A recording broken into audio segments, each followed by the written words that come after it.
শাহজালাল ইয়ামিনী রহিমাহুল্লাহ, তার কাছে কিন্তু তরবারির পাওয়ারের চাইতে তাকবীরের পাওয়ারটাই জোরালো ছিল, ঠিক কিনা কোন? আজ হিন্দুস্তান খুব দারুণ ভাবে কথা বোঝেন, ইসকন, এই ইসকন কিন্তু এমন ভাবে চড়াও হয়েছে মুসলমানদের উপরে। মুসলমান যদি এখনো ভেদাভেদ না ভুলে যদি মুসলমান জাগতে না পারে, তাহলে মুসলমানদের দুর্দিন কিন্তু আর বেশি দূরে নাই। এই জন্য গজওয়াতুল হিন্দের ডাক যদি আসে, নিজের বুকে তাজা রক্ত ঢেলে দিয়ে হিন্দুদের বিপক্ষে যুদ্ধের ময়দানে অংশগ্রহণ করতে হবে, ঠিক কিনা?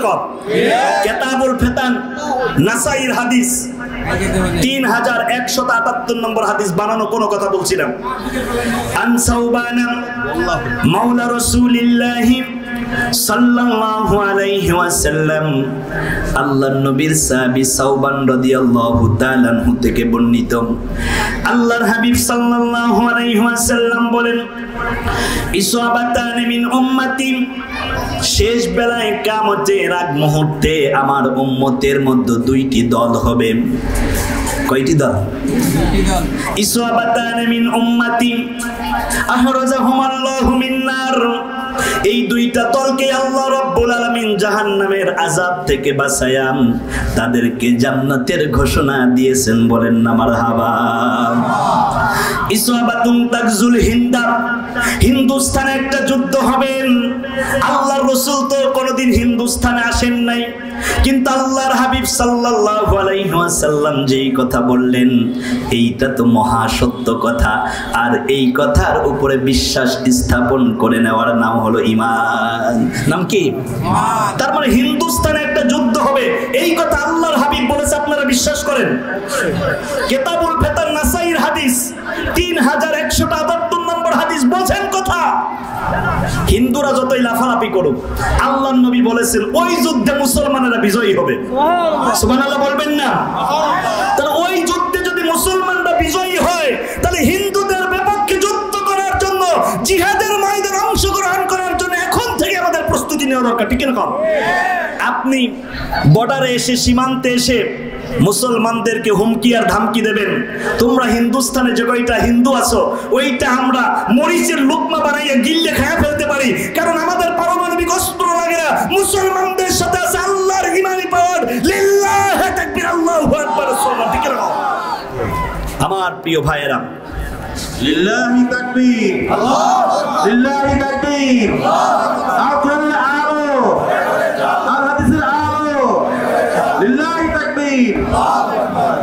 এইবার খেয়াল করে দেখেন আমার প্রিয় ভাইয়েরা, মানসিকভাবে প্রস্তুতি নিয়ে ফেলুন। হিন্দুস্তানের সাথে যদি একটা যুদ্ধ শুরু হয়ে যায়, ওই যুদ্ধে জীবন দেব, নতুবা গাজী হয়ে ফিরে আসব। জীবন দিলে আমরা শহীদি মর্যাদা পেয়ে যাব, আর গাজী হয়ে ফিরলে আমরা দুনিয়াতে জীবন্ত শহীদ হিসাবেই বেঁচে থাকবো। যুদ্ধের জন্য মানসিক প্রস্তুতি নেন। আল্লাহর হাবিব সাল্লাল্লাহু আলাইহি ওয়াসাল্লাম চমৎকার করে এই কথা বলে গেলেন, কারণ হচ্ছে শেষ বেলায় এই মহা ফিতনা শুরু হয়ে যাবে। গজওয়াতুল হিন্দের ডাক কিন্তু আমরা এই ইসকনের মাধ্যম দিয়েই পেয়ে যাচ্ছি, কারণ স্বাধীন সোনার বাংলাদেশ, ৫৬,০০০ বর্গ মাইলের ছোট্ট সোনার বাংলাদেশে 92% মুসলমান। ওই দেশে আমার সাইফুল ইসলাম আলিফ ভাইকে হত্যা করেছে এই ইসকনের উগ্রবাদীরা। কি আপনারা নতুন শুনলেন কথা? একটা স্বাধীন দেশ, মুসলমানদের দেশ, এই দেশে ইসকন মাথা চারা দিয়ে কিভাবে দাঁড়ায়? ইসকন তো বাংলাদেশে প্রবেশ করছে রোহিঙ্গা হিসেবে। তারা মূলত নিউ ইয়র্কে 1966 সালে এই ইসকন প্রতিষ্ঠা হয়েছে। এখন সারা পৃথিবীতে ইসকনের মহা ক্যাম্পাস হচ্ছে ভারতের নদিয়াতে, আর বাংলাদেশের তাদের মূল পয়েন্ট হচ্ছে ঢাকার স্বামীবাগে। বরং এই জায়গাতে আজ থেকে মাত্র পিছনে কয়েক বছর আগে তারা তারাবির নামাজ চলাকালীন সময়ে তারাবির নামাজ বন্ধ করে দিয়ে আমার একজন মুসলমান ভাইকে শহীদ করে দিয়েছিল। ইতিহাস হয়তো আপনারা জানেন না। 92% মুসলমানদের দেশে ইসকনের মতো একটা উগ্রবাদী দল আজ থেকে 5 বছর আগে স্বামীবাগে মুসলমানকে তারাবির নামাজে হত্যা করলো। ওই সময় যারা ক্ষমতায় ছিল তারা কি করলো? যেহেতু তারা তার বিচার করতে পারে নাই, বরং তাদের কোলে পিঠে ইসকন লালিত পালিত হয়েছে। কথা বোঝেন? ভারতের মদদে তুষ্ট হয়ে তারা স্বপ্ন দেখেছিল 2041, কিন্তু নিজেও জানে না 2024-এর 5ই আগস্টে ছাত্র আন্দোলনের মাধ্যমে তাদেরকে পালাইতে হবে। কারণ মনে পড়ে যায় আল্লাহর ওলি বিশ্বনন্দিত মুফাসসিরে কোরআন মরহুম মাগফুর আল্লামা দিলাওয়ার হুসাইন সাইদি। আহারে, আল্লাহর ওলির প্রত্যেকটি কথা এখন বাস্তবতায় জাতির সামনে উপস্থাপন হচ্ছে, ঠিক না? কয় ছোট্ট বইরা গাছের গোড়া ধইলে লাড়া দেব, মামু বাড়ি দিল্লি গিয়ে পড়বা। কই গেছে? আবার কয় কুঠার এই অধিকার আমরা মুক্তিযোদ্ধার সন্তান নাতিপুতিরে দেব না তো দেব কারে? রাজাকাররে। এবার ছাত্র আন্দোলনের ছাত্ররা শুরু করলো, তুমি কে আমি কে, রাজাকার রাজাকার বলছে কে? এরপরে পালাইছে কে? কথা বলছেন? কারণ দীর্ঘ 16 বছর কোরআনের কথা বলার জন্য পারমিশন নেওয়া লাগতো। নেতার এমপির আপন খালাতো ভাইয়ের দোস্তের শেলকের ছোট বিয়ের তাজের বন্ধু, তার নাম পোস্টারে না দিলে মাহফিল নাকি বন্ধ? এ জমিন কার? কথা বলছেন না যে জমিন কার?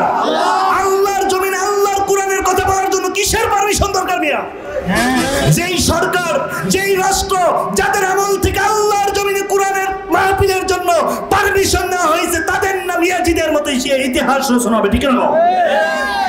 আমার ভাইয়েরা, আমি কথা বলতেছিলাম যে হযরতে মারিয়াম আলাইহিস সালাতু ওয়াস সালাম তার মা আল্লাহর কাছে মান্নত করে। মান্নতটা কার কাছে করে? তা আপনাদের কিছু প্রয়োজন হইলে চাইবেন কার কাছে? আরেকটু জোরে বলেন না, কার কাছে? এইবার হান্না বিনতে ফাকুসাম প্রসব করলো একজন কন্যা সন্তান, যার নাম হলো মারিয়াম। জোরে বলেন না, নাম কি? কিন্তু আমরা অনেক ক্ষেত্রে আমাদের মেয়ের নাম রাখি সেরি, জড়ি, সকিনা, রোজিনা। আপনি ইসলামিক নাম রাখেন, কারণ আপনার বাচ্চার বয়স 7 দিন যখন হবে আপনি বাচ্চার সুন্দর একটি নাম রাখবেন। আর নাম রাখার ব্যাপারে আপনি পরামর্শ করবেন উলামায়ে কেরামদের সাথে। কাদের সাথে? সবাই বলেন না কাদের সাথে? আলেমদের সাথে। এখন তো মোটামুটি আলেমদের সাথে আমাদের সম্পর্ক নাই, কারণ এখন আমাদের সম্পর্কটা হয়ে গেছে টিভি সিনেমার সাথে, ঠিক না? খবরদার, সম্পর্ক রাখতে হবে কার সাথে? আলমারউ মা'a মান আহাব্বা। এই দুনিয়াতে যাদের সাথে যার সম্পর্ক হবে তাদের সাথেই তাদের গন্তব্য হবে। মান তাশাব্বাহা বিকওমিন ফাহুয়া মিনহুম। যার সাথে যার মহব্বত তার সাথে তার কিয়ামত। আমাদের সম্পর্ক গঠন করা দরকার আলেমদের সাথে, ঠিক না? আলেমদের ব্যাপারে আল্লাহ চমৎকার দৃষ্টিভঙ্গি পেশ করেছেন, আমি সেই কথার দিকে আসব। আল্লাহ কোরআনের মধ্যে দারুণ করে আলেমদের ব্যাপারে কথা বলেছেন। সেই কথায় যাওয়ার আগে আমি ধারাবাহিকতায় যেই কথা বলতেছিলাম সেই কথাগুলো শেষ করি, তারপর আলেমদের কথা বলবো। আপনাদের খুব কষ্ট হয়ে যাচ্ছে? আমার প্রিয় ভাইয়েরা, এবার খেয়াল করে দেখেন, হান্না বিনতে ফাকুস প্রসব করলো একটা কন্যা সন্তান, নাম হলো তার মারিয়াম। নাম কি? এইবার হান্না বিনতে ফাকুসা ডাক দিয়ে বলল, ফালাম্মা ওয়াদাআতহা ক্বালাত রাব্বি ইন্নী ওয়াদাআতুহা উনসা। আল্লাহু আকবার। সূরার নাম সূরা আল ইমরান 36 নম্বর আয়াত। আল্লাহকে ডেকে বলল, আল্লাহ তাআলা, আমি তো একটা কন্যা সন্তান প্রসব করেছি, আর আমি নিয়ত করেছিলাম আমার সন্তানকে তোমার ঘর মসজিদের খাদেম বানাবো। আমাকে যেহেতু তুমি কন্যা সন্তান দিয়েছো, তাকে তো খাদেম বানানোর কোনো সুযোগ নাই। আমরা অনেক সময় চিন্তা করি, আহারে আমার তো একটা মেয়ে হয়েছে, তাকে দিয়ে দিনের খাদেম কেমনে বানাবো? না না না, আপনার ভুল চিন্তা। দিনের সবচাইতে বড় খাদেমা ছিল মহিয়সী নারী খাদিজাতুত তাহেরা রাদিয়াল্লাহু তাআলা আনহা, ঠিক না? অপরদিকে হযরতে ফাতেমা, যায়েনব রাদিয়াল্লাহু তাআলা আনহা, রহিমা। এমনি করে করে আমরা ইতিহাসে যত জনের নাম পাই, আসিয়া রাদিয়াল্লাহু তাআলা আনহা, এমনি করে করে মহিলারাও দিনের জন্য জীবন উৎসর্গ করেছে। সুমাইয়ার কথা মনে হয়ে যায়। আর এখন যখন হাজী সাহেবরা বাইতুল্লাহর চত্বরে যান, আপনারা যখন আয়েশা মসজিদে ইহরাম বাঁধার জন্য রওনা দেন, ওই আয়েশা মসজিদে যাবার পথে বাইতুল্লাহর চত্বরের বাম পাশেই হযরতে সুমাইয়া রাদিয়াল্লাহু তাআলা আনহার কবর মোবারক মাকবারা। এই দিকে যখন তাকায় মানুষ চোখের পানি ছেড়ে দিয়ে দিয়ে কান্দে। আহারে, সুমাইয়া ইসলামের জন্য জীবন দিয়েছে, তবু ঈমান দেয় নাই। বাতিল সে দবনে ওয়ালে, বাতিল সে দবনে ওয়ালে, হাই আসমান হি হাম, সো বড় কর চুকা है तू इंतहा हमारा। নার। বিশ্ব দেখেছে বারে বারে মুমিন কখনো হারে না, জীবন দিতে জানে ওরা, ঈমান দিতে পারে না। আওয়াজ দিয়ে বলেন কথা ঠিক না বেঠিক? ঈমান বিক্রি করতে চায় না মুসলমান, জীবন দিয়ে দিতে চায়। এবার আপনারা বলেন, ইসলামের জন্য, দ্বীনের জন্য, আল্লাহর কোরআনের জন্য আমাদের যদি জীবন দেওয়ার দরকার হয়, রক্ত দেওয়ার দরকার হয়, কারা কারা জীবন উৎসর্গ করে দিতে রাজি আছেন? দুই হাত তুলে আল্লাহকে দেখান।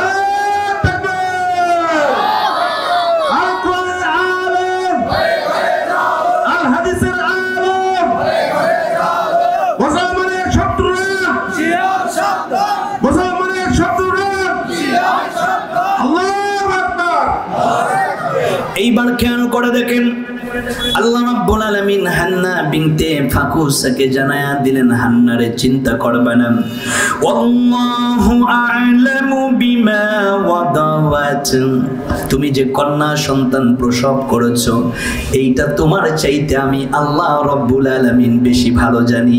সুবহানাল্লাহ। তার মানে গর্ভের সন্তান কন্যা নাকি পুত্র, এটা কে বেশি ভালো জানেন?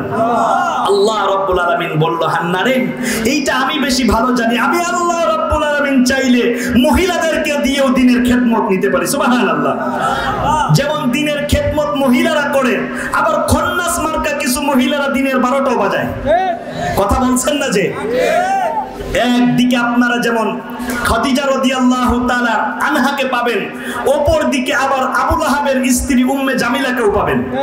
আমরাতুহুম হাম্মালাতাল হাতাব।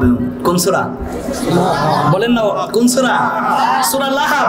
আল্লাহ রাব্বুল আলামিন জানায়া দিলেন যে আবু লাহাবের গোষ্ঠী শুদ্ধ আমি আল্লাহ রাব্বুল আলামিন ধ্বংস করে দিয়েছি। কারণ আবু লাহাব সর্বপ্রথম আমার নবীরে গালি দিয়েছে, স্বামী গালি দিয়েছে নবীকে, এই জন্য স্ত্রী উম্মে জামিলাও নবীরে গালি দিয়েছে, এই জন্য গোষ্ঠী সহকারে আমি ধ্বংস করলাম। কথা কার? আল্লাহ রাব্বুল আলামিনের। এইবার খেয়াল করে দেখেন আমার প্রিয় ভাইয়েরা, এই জন্য উম্মে জামিলার মৃত্যুটা এমন অবস্থায় হয়েছিল, শেষ বেলায় তার কোনো বিশ্বস্ত সাথী ছিল না, বন্ধু ছিল না। সন্তানেরা দূরে ঠেলে ফেলে দিয়েছে, আপনজনেরা তাদের খোঁজ খবরই নেয় না। শেষ বেলায় এই আবু লাহাবের স্ত্রী উম্মে জামিলা সে কাঠ খড়ি কেটে কেটে তার খাবারের যোগান দেয়। তৎকালীন সময়ে খেজুরের রশি পাকায়া ওই কাঠ খড়িগুলো বেঁধে তারপরে কপালের মধ্যে এভাবে নিয়ে তারা এক প্রান্ত থেকে অন্য প্রান্তে নিয়ে বিক্রি করত। দেখবেন এখনো যারা মক্কাতুল মুকাররমায় গিয়েছেন, তায়েফে গিয়েছেন, দেখবেন বড় বড় গাছের কাঠারি দিয়ে তৎকালীন সময়ে ঘর নির্মাণ করা হতো। আজ থেকে প্রায় 2000 বছর আগের সেই কাঠগুলো এখনো তায়েফের জমিনে গেলে দেখা যায়। তায়েফের জমিনে গেলে মনে হয় আমার ছোট্ট সোনার বাংলাদেশ। সুবহানাল্লাহ। কি সবুজায়ন, চমৎকার দৃশ্যপট। তায়েফের সবজিগুলো এত বেশি টাটকা হয়, ফলগুলো এত বেশি রসালো হয়, এত বেশি সুস্বাদু এবং মিষ্টতা দিয়ে ভরা। তায়েফে গেলেই মনে হয় আমি আমার ছোট্ট সোনার বাংলাদেশে আছি। সুবহানাল্লাহ পড়েন। এই জন্য জীবনে একটাবার নিয়ত করে ফেলেন, আমি হয়তো সিঙ্গাপুর যাব, থাইল্যান্ড যাব, কিংবা কক্সবাজারে যাব, মালদ্বীপে ঘুরতে যাব। পৃথিবীর কোন জায়গাতে গিয়ে আপনি শান্তি পাবেন না। আপনার শান্তির একটা মোহনার জায়গা হলো আল্লাহর ঘর বাইতুল্লাহ, নবীর দেশ মক্কা এবং মদিনা। মনে বড় আশা ছিল যাব মদিনা, আল্লাহ সবার ডাকে সাড়া দিও, নীরব থাইকো না, কৌশল করে লইয়া গো যাইও সোনার মদিনা। জোরে বলেন আল্লাহুম্মা আমিন। কি আপনাদের কি মদিনায় যেতে মনে চায় না? তাহলে মুমিনের মতো করে বলেন আল্লাহুম্মা আমিন। যারা মক্কা মদিনায় যাননি তাদেরকে তো বলে বোঝানো যাবে না। আজকে একটা নিয়ত করেন, যায় আল্লাহ তাআলা, বলেন না জীবনে একবারের জন্য হলেও তোমার ঘর আর নবীর রওজা না দেখায়া আমাদেরকে মরণ দিও না। আয় আল্লাহ, তুমি আমার এই নিয়তকে কবুল করো। আমিন আমিন ইয়া রাব্বাল আলামিন। নারায়ে তাকবীর। পিছনের ভাইয়েরা আছেন না গেছেন? কথা কি শুনতেছেন? এইবার শোনেন, খুব দারুণ করে কথাগুলো আমার ভাইয়েরা শোনেন। উম্মে জামিলা শেষ বয়সে গিয়ে কাঠ খড়ি কেটে তা বিক্রি করে তার খাদ্যের যোগান দেওয়া লাগে। তার মানে যারা ইসলামের ক্ষতি করতে চায়, আল্লাহর কোরআনের বিরোধিতা যারা করে, তাদের শেষ সময়টা খুব বেশি ভালো যায় না, ঠিক কি না কন? এই উম্মে জামিলার উত্তরসূরি আমাদের এই খালাম্মার দোষটাও তো একই। একবার এই দেশে পলায় আবার আরেক দেশে দৌড়ায়, কোনো দেশ গ্রহণ করতে চায় না। তার মানে সে কি নাগরিক অবস্থায় যায় নাকি রোহিঙ্গা অবস্থায় দৌড়ায়? তার মানে ইসলামের 12টা বাজাইয়া একবার এই দেশে দৌড়াইবা, আবার ওই দেশে দৌড়াইবা।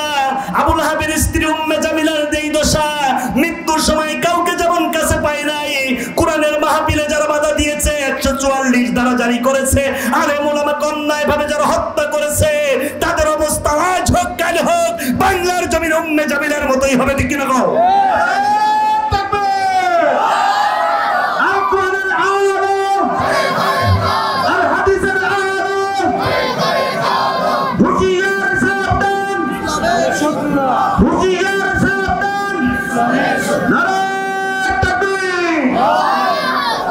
এই জন্য কবি খুব দারুণ করে বলেন, দিনে দিনে বহু বাড়ি আছে দেনা, সহিতে হবে ঋণ। জুলুম করেছো, অন্যায় করেছো, মানুষ হত্যা করেছো, ঘর ছাড়া করেছো, গুম করেছো, 3000 ছাত্রকে হত্যা করেছো ক্ষমতায় টিকে থাকার জন্য, 5000 ছাত্রকে পঙ্গুত্ব করেছো, অসহায় করে দিয়েছো। এইটার বিচার যদি আমার ছোট্ট সোনার বাংলাদেশে হয়, একবার নয়, দুইবার নয়, 50,000 কোটিবার ফাঁসি হবে, ঠিক কি না কন? আল্লাহ রাব্বুল আলামিন সেই কথা কোরআনের মধ্যে বললেন, দলিল লিখা নিয়ে যান। সূরার নাম সূরা নাহল 126 নম্বর আয়াত। এইটা কি হুজুরের বানানো কথা না আল্লাহর কথা? আল্লাহ রাব্বুল আলামিন বললেন, ওয়া ইন আকাবতুম ফাআকিবু বিমিসলি মা উকিবতুম বিহি ওয়া লা ইন সাবারতুম লাহুয়া খায়রুল লিস-সাবিরিন। আল্লাহু আকবার। আল্লাহ রাব্বুল আলামিন জানালেন, কেউ যদি অন্যায়ভাবে তোমাকে একটা আঘাত করে, তাহলে তুমিও তাকে পাল্টা ওই আঘাতটাই করবা। তার মানে ক্ষমতায় টিকে থাকার জন্য 3000 ছাত্রকে হত্যা করেছে, তার মানে যারা অন্যায়ভাবে হত্যা করেছে তাদেরও 3000 বার ফাঁসি হবে। এইটাই আল্লাহর কোরআনের বিধান। সূরার নাম সূরা নাহল। আল্লাহ রাব্বুল আলামিন 126 নম্বর আয়াতে জানায়া দিলেন, সুবহানাল্লাহ পড়েন। তাহলে 3000 ছাত্র হত্যা করার কারণে তার ফাঁসি হবে কতবার? 3000 বার। এইটাই আল্লাহর কোরআনের বিধান। কথা বোঝেন? এইবার আবার দারুণ করে কথা বুঝে নেন। আল্লাহ রাব্বুল আলামিন বললেন, ফামা বাকাত আলাইহিমুস সামাউ ওয়াল আরদ ওয়া মা কানু মুনযারিন। আল্লাহ সূরা দুখানের 29 নম্বর আয়াতের মধ্যে জানায়া দিলেন, দুনিয়ার মানুষেরা শোন, যখন কোন জালেমেরা দুনিয়ার থেকে মারা যায়, তখন তাদের জন্য কান্নার কোনো পরিবেশ তো দূরের কথা, কেউ মানুষের সামনে কান্নার মতো তেমন কোনো সুযোগ পায় না। তার মানে জালেমদের যখন বিদায় হয়, তখন তাদের এই বিদায় আফসোস করে কাঁদবে, এইরকম কোন মানুষ দুনিয়ার মধ্যে থাকে না, ঠিক কি না? না আসমান কান্দে, না জমিন কান্দে। দেখবেন সাথে বন্যাও গেছে, বিদায়ের কানে কারো চোখের মধ্যে পানি নেই, ঠিক না? নেতা কর্মীরাও তো কান্দে নাই। কিন্তু বিশ্বনন্দিত মুফাসসির, তাকে 52টি দেশ অফার করেছিল, আপনি বাংলাদেশে যাবেন না, ওরা আপনাকে বাঁচতে দেবে না। কিন্তু এক বাক্যে বলেছিল, আমি আমার কর্মী, আমার দল, আমার নেতা কর্মীকে রেখে নিজের আপন প্রাণটা বাঁচাইতে পারি না, জীবন দিয়ে দেব, তবে নেতা কর্মীকে রেখে আমি আমার জীবনটা বাঁচাইবো না। তার নাম আল্লামা সাঈদী। আল্লাহু আকবার বলবেন না?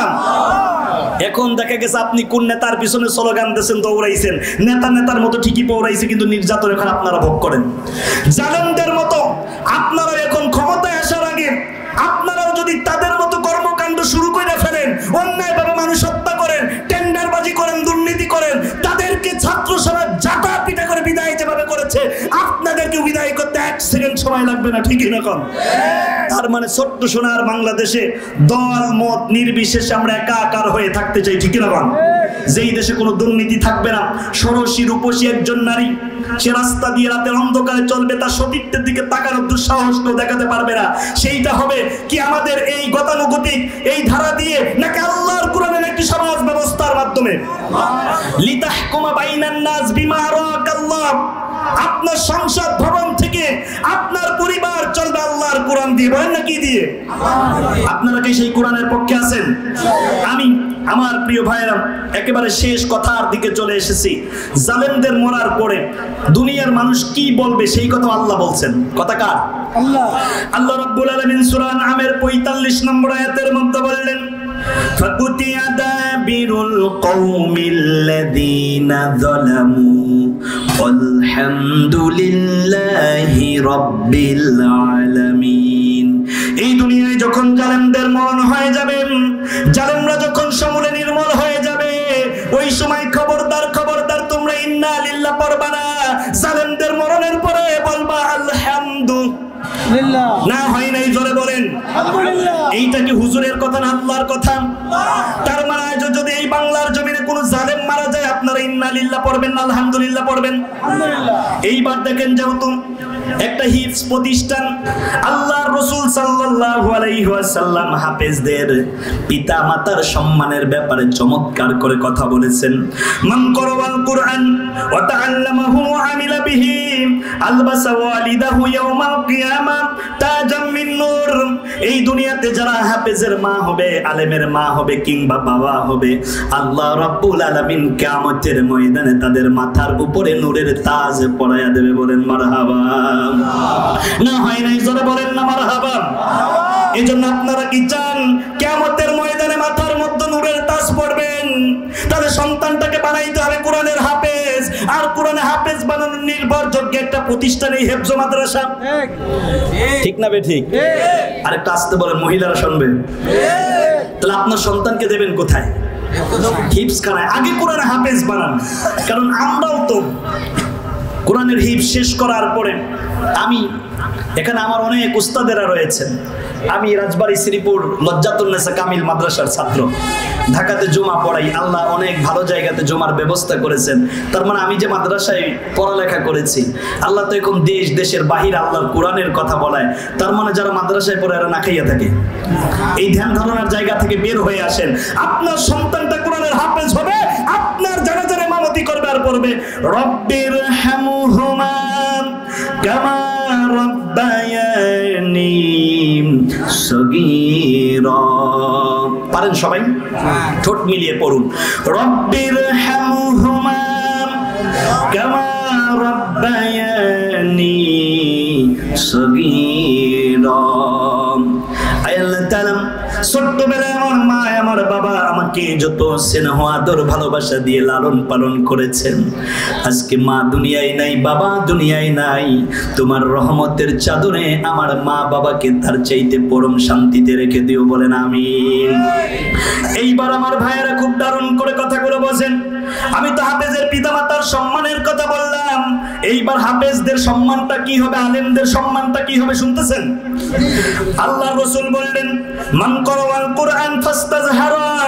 যেই ব্যক্তি আল্লাহর কোরআন পড়বে, আল্লাহর কোরআনের উপরে আমল করবে, ফাআহাল্লা হালালাহু, হালালকে হালাল মনে করবে, ওয়া হারামা হারামাহু, হারামকে হারাম মনে করবে, আদখালাহুল্লাহুল জান্নাহ, ওই ব্যক্তি সরাসরি আল্লাহর জান্নাতে প্রবেশ করবে।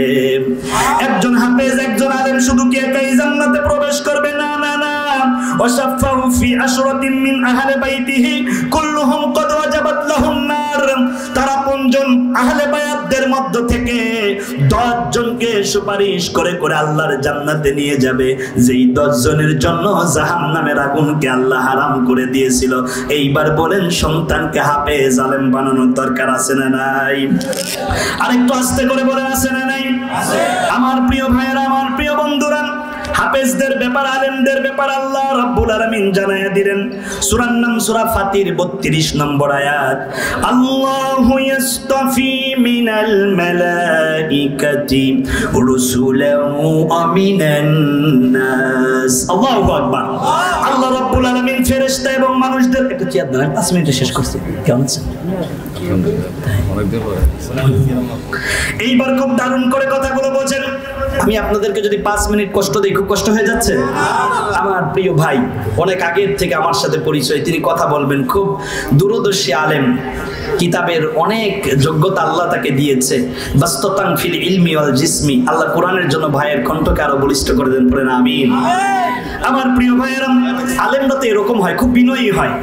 দেখেন মাহফিলের একেবারে প্রধান আকর্ষণ, এই ব্যক্তি আসার পর আমার মতো ছোট্ট উবাই দোয়াজ করে, আর আলেমরা নিচেই বৈশা পড়ে। তার মানে দেখেন আলেমরা আল্লাহর কোরআনকে কতটা সম্মান করে। আল্লাহু আকবার। সেই কথাই আমি বলতেছিলাম, এই জন্য 5 মিনিট চেয়ে নিয়েছি আপনাদের কাছ থেকে মাত্র। সূরার নাম সূরা ফাতির 32 নম্বর আয়াত, আল্লাহ রাব্বুল আলামিন ফেরেশতা এবং মানুষদের মধ্য থেকে তাদেরকে ইউনিক করেছেন, ইস্তিফা করেছেন, লাইক করেছেন, চুজ করেছেন, আর তাদেরকেই আল্লাহ রাব্বুল আলামিন আল্লাহর কোরআনের ইলম দিয়ে আলেম বানায়া দিয়েছেন। ইস্তিফা কাকে বলে? ছেলেকে বিয়ে দেবেন, একটা নাকফুল কিনতে হবে, বউকে সাথে নিয়ে গেছেন নাকফুল কিনতে, দোকানে যাওয়ার পরে শত শত নাকফুলের টেরের মধ্য থেকে পছন্দ করছেন কয়টা? একটা। ঠিক কোটি কোটি মানুষের মধ্যে আল্লাহ রাব্বুল আলামিন যাদেরকে ইস্তিফা করেন, এই আমার হাবিবুর রহমান ভাইয়ের মতো তাদেরকে কোরআনের আলেম বানায়া দেয়। সুবহানাল্লাহ বলবেন না? এটা ইস্তিফা করেছেন কে? আল্লাহ রাব্বুল আলামিন আবার বললেন, সুম্মা আওরাসনাল কিতাবাল্লাযীনা ইসতাফাইনা মিন ইবাদিনা। সূরার নাম সূরা ফাতির 32 নম্বর আয়াত দারুণ করে লিখে নেন। আল্লাহ রাব্বুল আলামিন জানায়া দিলেন, আমি আল্লাহ রাব্বুল আলামিন तमाम পৃথিবীর আমার বান্দা বান্দীদের মধ্য থেকে আলেমদেরকে ইস্তিফা করে তাদেরকে কোরআনের জ্ঞান দিয়ে ধন্য করেছি। আলেমদের ব্যাপারে আল্লাহর নবী বললেন, কোন আলেমান আও মুতাআল্লিমান আও মুস্তামিয়ান আও মুহিব্বান ওয়া লা তাকুন খামিসা ফাতাহলিক। তোমরা আলেম হও, নতুবা আলেমের বিশ্বস্ত সহযোগী হয়ে যাও, নতুবা আলেমের কথা বলো, নতুবা আলেমের কথা শোনো। আর এই 4টা যদি তোমরা পালন করতে না পারো, 5ম নম্বরে গেলেই তোমাদের ধ্বংস অনিবার্য। এই জন্য আমার পরেই আমার ভাই কথা বলবেন, আও মুস্তামিয়া, তার কথা শোনাটাই আল্লাহর রাসূলের হাদিসের উপরে আমল, ঠিক কিনা কোন ভাই? কথা বলবেন, এরপরে প্রধান মেহমান কথা বলবেন, তাদের কথা না শুনলে কি চলে যাবেন? তার মানে এই যে আপনি আলেমদের কথা শুনলেন, আর আলেমদের কথা শোনার কারণে আপনি রাসূলের উম্মত হয়ে গেলেন, তার মানে হচ্ছে আপনি আল্লাহর রাসূলের কথাকে মূল্যায়ন করলেন, ঠিক কিনা কোন? আল্লাহর হাবিব বললেন, লাইসা মিন উম্মতি, তারা আমার উম্মত নাম, মাল্লাম ইউজিল্লা কাবীরানা, যারা বড়দেরকে সম্মান করে না, ওয়ায়ারহাম সগীরানা, যারা ছোটদেরকে স্নেহ করে না, ওয়ায়ারিফ লি আলিমিনা হাক্ক, আর যারা আলেমদেরকে সম্মান করে না, তাজিম করে না, আল্লাহর রাসূল বলেছেন তারা আমার উম্মতি না। তারা কি রাসূলের উম্মত না? এইজন্য আলেমদেরকে তাজিম করা, আলেমদেরকে সম্মান করা, এই কথা আল্লাহর রাসূল শিখিয়ে দিয়েছেন। আজ থেকে হৃদয়ের সর্বোচ্চটুকু দিয়ে আমরা আলেমদেরকে সম্মান করতে চাই। রাজি আছেন কারা কারা? দুই হাত তুলে আল্লাহকে দেখায়া দেন। হাত নামান আমার প্রিয় ভাইয়েরা। শেষ কথা, আলেমদের মর্যাদার ব্যাপারে আমি আর 3টা আয়াত দিয়ে কথা শেষ করে দিচ্ছি। আল্লাহ রাব্বুল আলামিন বলেছেন, ইয়ারফাইল্লাহুল্লাযীনা আমানু মিনকুম ওয়াল্লাযীনা উতুল ইলমা দারাজাত। সূরার নাম সূরা মুজাদালা 11 নম্বর আয়াত। আল্লাহ জানায়া দিলেন আলেমদের ইজ্জতকে আমি আল্লাহ সমুন্নত করেছি। আল্লাহ কোথায়? বলেন না, আল্লাহ কোথায়? আরশে আজিমে, আর রহমানি আলাল আরশিস তাওয়া। আল্লাহ তো আরশে আজিমে, তার মানে আল্লাহ যেখানে থাকে, আল্লাহ কারো সম্মানকে বুলন্দ করলে ঠিক সেই জায়গাতে নিয়ে যায়। ইয়ারফাইল্লাহ, আল্লাহ রাব্বুল আলামিন আলেমদের সম্মানকে তার আরশে আজিম পর্যন্ত বুলন্দ করেছেন। সুবহানাল্লাহ পড়েন। এইবার আসুন প্রিয় ভাইয়েরা, শেষ কথা, কিয়ামতের ময়দানে 3 শ্রেণীর মানুষ সুপারিশ করার একটি যোগ্যতা পাবে। তার মধ্যে এক শ্রেণী হচ্ছে ইয়াশফাহু ইয়াউমাল কিয়ামাতে ফির রাসূল ফি শুহাদা ফিল উলামা। নবীরা সুপারিশ করবে, শহীদেরা সুপারিশ করবে, আর আলেমরা সুপারিশ করবে। কিয়ামতে আলেমদের সুপারিশ যদি আপনি পেতে চান, তাহলে দুনিয়াতে সেই আলেমদের সাথে থাকার দরকার আছে না নাই? আলেমদের বিরোধিতা করার কোনো সুযোগ আছে? আলেমদের থেকে বাহিরে যাওয়ার কোনো সুযোগ আছে? এই জন্য শেষ বেলায় আপনাদের থেকে একটা প্রতিশ্রুতি নিয়ে আপনাদেরকে যদি আর একটু কষ্ট দেই, আপনারা কি খুব কষ্ট পেয়ে যাবেন? তাহলে আলেম ওলামা যেখানে না হইল না, একটু মোমেনের মতো করে বলেন, আলেম ওলামা যেখানে আলেম নাই যেই দলে, যেই দলে আলেম বেশি, যাদের মাধ্যমে আল্লাহর জমিনে আল্লাহর দ্বীন কায়েম হবে, দল মত নির্বিশেষে সেই দলকে অনুসরণ করা সময়ের দাবি এখন ফরজ আইন হয়ে দাঁড়িয়েছে। ঠিক না? আমরা সাপোর্ট করব সেই দলকে, যেই দলের সাথে থাকলে তাড়াতাড়ি অল্প সময়ের মধ্যে আল্লাহর জমিনে আল্লাহর দ্বীন কায়েম হবে। সেই দলের সাথে থাকতে আপনারা রাজি আছেন? সেই দলের দাওয়াত দিয়ে আপনাদের কাছে থেকে আজকের মতো বিদায় নিচ্ছি। ওমা তৌফিক ইল্লা বিল্লাহ। আসসালামু আলাইকুম ওয়া রাহমাতুল্লাহি ওয়া বারাকাতুহু।